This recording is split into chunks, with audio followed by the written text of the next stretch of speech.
భద్రాచలంలో రాష్ట్ర మంత్రి పొంగులేటి శ్రీనివాసరెడ్డి శ్రీ సీతారామచంద్రస్వామిని దర్శించుకుని ఆలయ పునరుద్ధరణ పనులను పరిశీలించారు.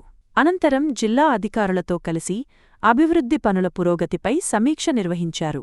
ఆలయ పునరుద్ధరణకు ప్రభుత్వం 351 కోట్ల రూపాయలు, భూసేకరణకు 75 కోట్ల రూపాయలు మంజూరు చేసినట్లు తెలిపారు.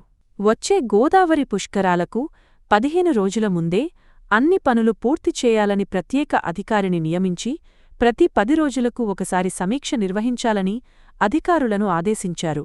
భక్తులకు ఎలాంటి ఇబ్బందులు కలగకుండా అన్ని సౌకర్యాలు కల్పించాలని సూచించారు. ఆ రాములోరి దయతో తప్పకుండా పూర్తి చేయగలుగుతామనే నమ్మకము, విశ్వాసము నాకుంది. దీంట్లో చిన్న చిన్న అడ్డీల్స్ ఉన్నాయి.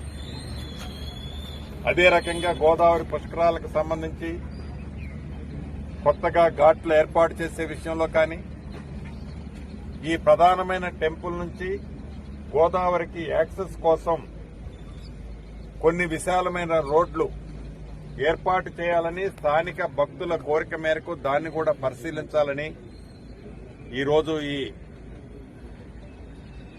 పరిశీలనలో ఐడెంటిఫై చేయడం జరిగింది. దానికి తగ్గట్లు అధికారులకు కూడా ఆదేశాలు ఇవ్వడం జరిగింది. ఏది ఏమైనా రాముల వారి దయతో రైట్ టైంలో గోదావరి పుష్కరాల నాటికి